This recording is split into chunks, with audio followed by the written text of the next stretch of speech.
C'est l'heure des informations sur Speedline TV.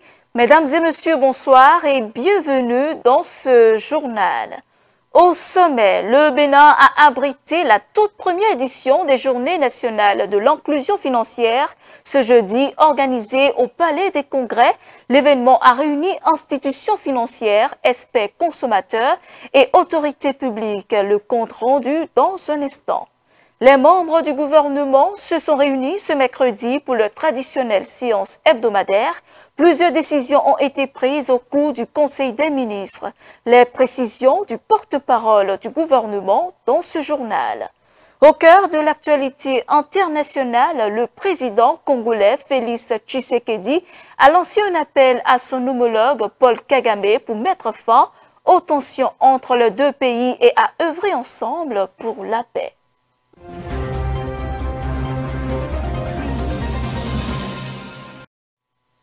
À l'aide du numérique, l'inclusion financière se positionne comme un enjeu clé pour le développement économique. C'est dans cette optique que le Bénin a lancé la première édition des Journées nationales de l'inclusion financière. L'événement tenu au Palais des Congrès de Cotonou ce jeudi a réuni institutions financières, experts, autorités publiques autour des questions d'accès équitable aux services financiers. Le reportage. Le Bénin franchit une nouvelle étape dans sa stratégie d'élargissement de l'accès aux services financiers. Ce 9 octobre, les Journées nationales de l'inclusion financière ont été officiellement lancées au Palais des Congrès de Cotonou. Une première édition qui a rassemblé les institutions financières, experts, consommateurs et autorités publiques autour d'un objectif commun, renforcer l'inclusion financière dans le pays. Et c'est le ministre d'État chargé du développement, Abdoulaye Biot-Chané, qui a procédé à l'ouverture des travaux. Dans son allocution, il est revenu sur les progrès réalisés par le Bénin en matière d'inclusion financière. Cette rencontre vise à poser les bases d'une réflexion sur les moyens d'intégration des populations non prises en compte par le système à travers des solutions numériques et adaptées aux réalités locales. Grâce aux efforts conjoints du gouvernement, des acteurs de la société civile, notre taux d'inclusion financière s'est substantiellement amélioré. En 2024, nous étions déjà à 90%. C'est une avancée majeure, mais le chemin n'est pas terminé. Près d'un tiers de nos concitoyens demeurent encore exclus du système financier formel. Les écarts entre hommes et femmes subsistent. J'étais il y a quelques semaines encore à Ouida, où un entrepreneur, une dame, me disait qu'elle avait des difficultés à lever des ressources pour financer une entreprise déjà à succès. Et donc, il y a encore des efforts importants pour équilibrer cela. Pareil, dans nos zones rurales, où vit plus de la moitié de la population, les services financiers restent encore trop lointains. Vous allez à Banikwara, une zone de production cotonnière majeure, les paysans ont du mal à déposer le fruit de leur travail, le fruit de la production. Placé sous le thème « L'inclusion financière, un levier pour l'autonomie collective », cette première édition se veut un espace de réflexion et d'action. Le ministre Abdoulaye Biot-Chané a profité de cette tribune pour inviter les acteurs à approfondir leurs réflexions lors de la rencontre. Aujourd'hui, le Bénin est reconnu comme l'un des acteurs les plus dynamiques de l'UEMOA en matière d'inclusion financière numérique. Mes chers amis, nous devons aller plus loin et beaucoup plus loin. Aller plus loin, c'est transformer l'accès en usage réel. C'est permettre à chaque jeune, chaque femme, chaque entrepreneur, chaque paysan d'être acteur du développement économique. C'est bâtir un écosystème fondé sur la confiance, la transparence et la protection du consommateur. Je souhaite donc que ces journées nationales soient un moment fort de réflexion, de partage et d'engagement. Qu'elles fassent naître des idées audacieuses, des solutions concrètes et des partenariats durables. Le gouvernement attend des travaux de ces journées des propositions solides, des recommandations utiles et surtout des engagements clairs pour amplifier l'impact de nos politiques publiques. Ensemble, faisons donc de l'inclusion financière le socle d'une croissance partagée, le moteur d'une économie équitable et le visage d'un Bénin moderne et solidaire. 2 jours durant, les panélistes auront à s'intéresser, entre autres, à des thématiques liées à l'éducation sur l'inclusion financière et la promotion des produits. Autre volet de l'actualité, réuni ce mercredi, le Conseil des ministres sur plusieurs mesures touchant divers secteurs. Il a notamment été question de l'audiovisuel, de la réinstallation des maraîchers affectés par les travaux touristiques sur la route des pêches, ainsi que de la réglementation du secteur funéraire. Le compte rendu avec le porte-parole du gouvernement. Travaux d'aménagement du site de réinstallation des maraîchers, situé dans l'emprise des projets de construction du village de vacances de type Club Med et du parcours de golf à Avlekete dans la commune de Ouida. Dans le cadre de la réalisation de ces projets, les immeubles bâtis et le foncier ont été évalués et une enquête de commodo-incommodo effectuée en vue du paiement des indemnisations aux personnes affectées. De même, un nouvel emplacement a été identifié au profit des maraîchers recensés sur les sites visés pour la poursuite de leurs activités en guise de mesures d'accompagnement. Ainsi, ils pourront commercialiser sur place leurs produits, profitant de la proximité des complexes hôteliers de la station balnéaire qui y sont érigés. À cet effet, le Conseil s'est prononcé en faveur de l'aménagement du site de réinstallation par sa parcellisation en 132 parcelles de 500 mètres carrés, la préparation culturelle du sol incluant les opérations d'abattage, de tronçonnage, dessouchage, de gyrobroyage, de labour à la charrue à soc, de nivellement. L'aménagement des voies de desserte d'environ 1,5 m entre les blocs de parcelles. La réalisation de puits tubés et l'installation d'un système d'irrigation pour chacune des 132 parcelles concernées. L'acquisition de motopompes au profit des maraîchers. En point 2, contractualisation pour la maîtrise d'œuvre complète dans le cadre du projet de construction d'un centre funéraire, d'une morgue, d'un crématorium et d'une école de formation à Thanatopraxie dans la commune d'Abomey-Calavi. La construction de ce centre est prévue au programme d'action du gouvernement dans le but de réorganiser et de moderniser le service funéraire afin que soient prises en compte toutes les commodités s'appliquant aux défunts. La mise en œuvre de ce projet permettra notamment de améliorer les conditions de conservation des corps des personnes décédées aux fins de garantir la sécurité sanitaire des travailleurs funéraires et des familles, moderniser la pratique de différentes activités en lien avec les enterrements, former les personnels aux méthodes de soins de conservation des corps sans vie, proposer la crémation comme nouveau mode de sépulture. Il importe, pour ce faire, que la conception architecturale, les études techniques, d'impact environnemental et social, la surveillance et le contrôle des travaux soient réalisés avec professionnalisme. Le Conseil a donc marqué son accord pour la contractualisation avec une entreprise spécialisée à l'effet de leur prise en charge. En point 3, construction d'une infrastructure réservée aux artisans et aux gestionnaires du site de l'embarcadère d'Abomey-Calavi.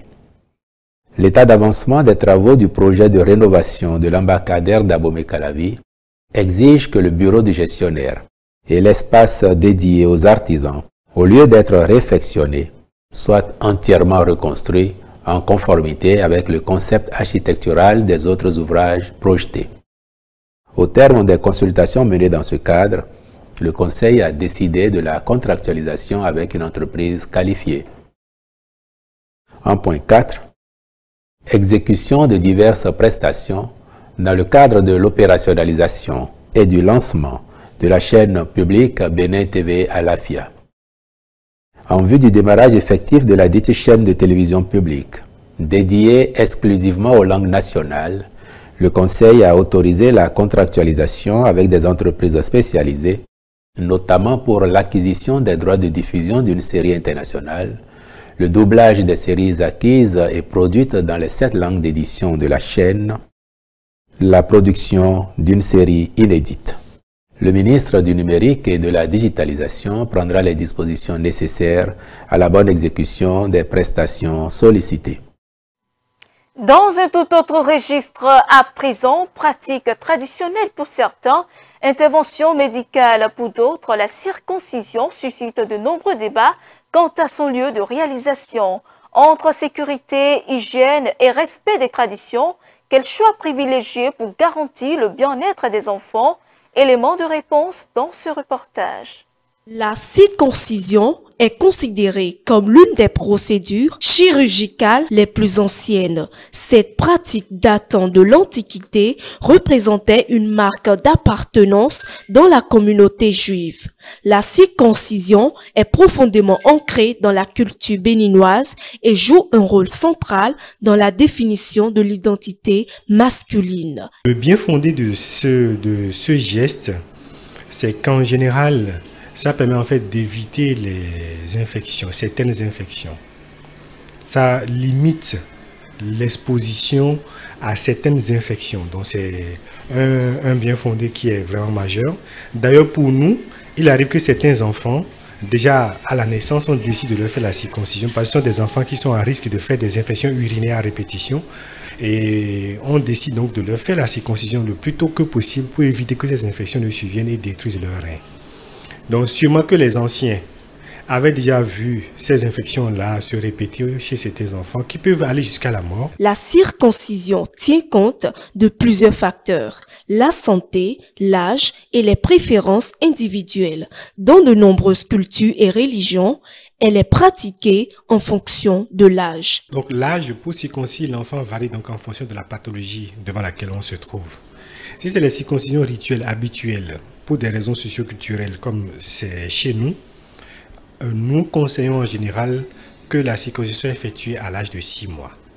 Aujourd'hui, on fait la circoncision, on finit, l'enfant doit pouvoir s'amuser automatiquement. La sécurité et l'hygiène sont des préoccupations essentielles lors de la circoncision. Si elle devrait se faire, l'option de centre de santé est préconisée par les spécialistes. Je pense qu'aujourd'hui, le lieu idéal pour faire une circoncision, c'est normalement un bloc opératoire. Ce n'est pas seulement un centre de santé, c'est un bloc opératoire. Un bloc opératoire avec présence d'un anesthésiste, présence d'un chirurgien, et on fait la circoncision de façon sécuritaire. Normalement, c'est ça. Donc, c'est l'hôpital. Et plus précisément, dans l'hôpital, c'est au niveau du bloc opératoire que cela doit se faire. La circoncision à la maison, nous avons vu beaucoup de dégâts liés à cela. Moi, personnellement, je ne conseillerais pas. Ce n'est pas parce que je suis du domaine médical, mais je ne conseillerais pas aujourd'hui une circoncision à domicile. C'est vrai, nous, on a fait ça à domicile. Mais quand on voit aujourd'hui, qu'on compare, on voit nettement que faire la circoncision à la maison n'est pas vraiment rentable. On reçoit régulièrement des enfants pour qui on fait une circoncision à domicile et finalement on lui coupe la tête du pénis, on lui coupe le gland dont j'ai parlé. J'ai eu encore en mémoire ce joli garçon, teint clair, vraiment mignon. Je ne vais pas dire son nom parce que son prénom m'est resté jusqu'à présent. On lui a fait la circoncision à domicile, on a coupé le gland. Il est revenu parce que quand on coupe le gland comme ça, vous voyez comment est-ce qu'il va pouvoir tenir un rapport sexuel, comment est-ce qu'il va pouvoir jouir. Non seulement ça, déjà, l'urètre par lequel les urines sortent, comme on a coupé le gland, ça va se sténoser. Ça fait partie des complications de la circoncision qui se rencontrent beaucoup plus en fait à domicile. On ne le dit pas pour juste que les gens viennent à l'hôpital parce que nous on veut travailler. Mais non, on le dit parce qu'il y a trop de complications liées aux circoncisions effectuées à domicile. Il est donc important que la circoncision soit effectuée dans des conditions requises pour réduire le risque d'infection selon le spécialiste. Il prodigue quelques conseils à l'endroit des parents. Je voudrais dire aux parents d'enfants garçons, que normalement la circoncision, pour des raisons que je viens d'énumérer, au vu des complications qui sont très fréquentes pour les circoncisions effectuées à domicile, il est important de faire la circoncision idéalement dans un milieu médical, si possible même avec un chirurgien pédiatre. Je pense que ce serait vraiment bien pour d'abord le côté esthétique de la chose, le côté sécuritaire de la chose. Au dire du docteur Serge Mechirungbe, chirurgien pédiatre, un centre de santé doté d'un bloc opératoire reste le cadre idéal pour circoncire les enfants en raison des dispositions et de l'hygiène qui s'y trouvent. En interactualité, alors que la région de l'Est de la République démocratique du Congo est secouée par de nouvelles flambées de violence, le président Félix Tshisekedi a lancé ce 9 octobre un appel retentissant à la paix depuis Bruxelles. À l'occasion de forums sur les investissements en Afrique, il a exhorté son homologue rwandais, Paul Kagame, à prendre ses responsabilités pour désamorcer les tensions, une main tendue stratégique dans un contexte de crise prolongée. Le reportage. Ce jeudi, le président congolais Félix Tshisekedi a tendu la main à son homologue rwandais Paul Kagame pour faire la paix. Lors du forum sur les investissements européens en Afrique qui se tient actuellement à Bruxelles, Tshisekedi a évoqué la situation dans l'est de la RDC. Le chef d'État a dénoncé la reprise des combats ces dernières semaines entre les forces congolaises et le groupe armé AFC M23. J'ai vu le président du Rwanda, parce que c'est de lui qu'il s'agit. Je prends à témoin l'assistance ici présente et le monde entier qui nous suit à travers les réseaux pour lancer un appel à la paix, lui tendre la main et demander à ce qu'on arrête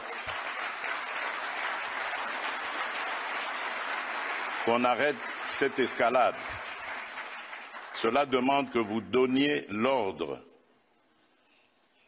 aux troupes du M23 qui sont soutenues par votre pays d'arrêter cette escalade qui a fait suffisamment de morts comme ça. Nous les comptons par millions depuis des années. L'histoire nous jugera. Il est temps d'arrêter et de nous tourner vers la paix et le développement. Kagame, qui se trouvait dans le public, n'a pas eu l'occasion de répondre immédiatement à l'appel à la paix. Le discours de Tshisekedi intervient dans un contexte tendu, tant sur le plan militaire que sur le plan des négociations. Il y a 2 semaines, la délégation congolaise a refusé de signer un accord économique régional négocié à Washington. Les électeurs séchellois se sont rendus aux urnes ce jeudi pour le second tour de l'élection présidentielle de 2025 qui aura lieu jusqu'au 11 octobre, après qu'aucun candidat n'a réussi à obtenir la majorité absolue lors du premier tour tenu du 25 au 27 septembre. Cette première journée de vote était réservée aux bureaux spéciaux installés sur les principales îles de l'archipel, notamment les îles extérieures suivantes. Les Seychelles s'apprêtent à retourner aux urnes pour le second tour de la présidentielle. À l'issue du premier tour qui s'est tenu le 27 septembre dernier, aucun des candidats n'a obtenu la majorité absolue. Les 2 principales figures s'en étaient tirées avec moins de 50% des voix, selon l'autorité électorale. Les résultats officiels publiés dimanche indiquaient 46,4% des voix pour le président sortant Wavel Ramkalawan, tandis que le candidat de l'opposition Patrick Hermini a obtenu 48,8%. Les autorités électorales n'ont annoncé aucune date du second tour pour l'instant, mais le vote anticipé a déjà débuté jeudi. Le United Seychelles Party, dirigé par Patrick Hermini, a dirigé le pays entre 1977 et 2020.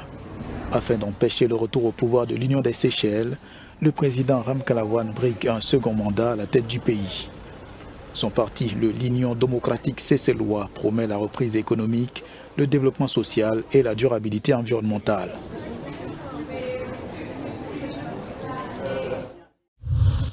À Madagascar, quelques heures avant l'expiration de l'ultimatum donné par la Gen Z au président de la République, lui demandant notamment de démissionner, ce dernier a organisé au Palais d'État une après-midi de dialogue avec différents acteurs de la société, une sorte de grande messe où étudiants, salariés, représentants religieux, entrepreneurs ont pu venir exprimer leur doléance au chef de l'État. Le reportage. À Madagascar, le président André Rajoelina a organisé ce mercredi une réunion au palais présidentiel afin de permettre un dialogue avec les forces vives de la nation. Environ 1500 personnes ont répondu présent, parmi eux des universitaires, syndicalistes, journalistes et personnalités publiques.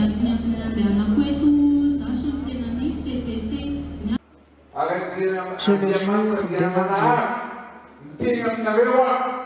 Je vous dis que dans un an, s'il y a encore des coupures d'eau et d'électricité à Antananarivo, je démissionnerai. Un an. Je vous demande un an, je réussirai. Au moment où je vous parle, nous sommes en train de commander des générateurs d'une puissance de 60 MW.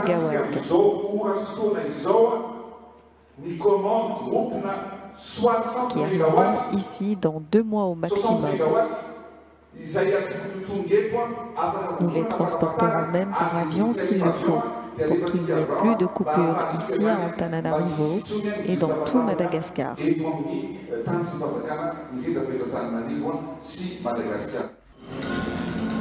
Malgré ces tentatives d'apaisement, la génération Z a refusé l'invitation du président et a appelé une grève générale ce jeudi. Plusieurs médias ont également boycotté la réunion. Les protestations se poursuivent dans les rues de la capitale malgache. C'est une étape majeure visant à mettre fin à 2 ans de guerre destructrice dans le territoire palestinien. Israël et le Hamas sont parvenus à un accord sur le cessez-le-feu à Gaza et une libération d'otages dans le cadre d'un plan de Donald Trump. L'accord devrait être signé dès ce jeudi en Égypte après 4 jours de négociations. C'est après moi. Israël et le Hamas ont conclu jeudi un accord sur la première phase d'un plan de cessez-le-feu à Gaza.